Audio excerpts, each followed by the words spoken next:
All right, in this video, I'm going to show you how to turn this camera on and shoot video. It's really simple. When you have the lens facing forward, you come to the left side, you're going to see there's a top button. You see that? So what you can do, you can turn it this way so you have the screen facing this way.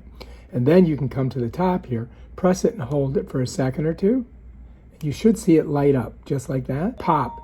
There's all your information. It's telling you everything about it. It's telling you got the battery. It's telling you that you got a card in there, and it's saying that you're on video.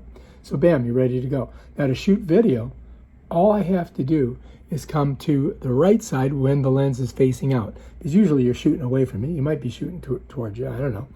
But if I press this, then it's going to start shooting video. So all I have to do is press it, and it says starting video, right? And you see that blinking? That tells me I'm shooting video.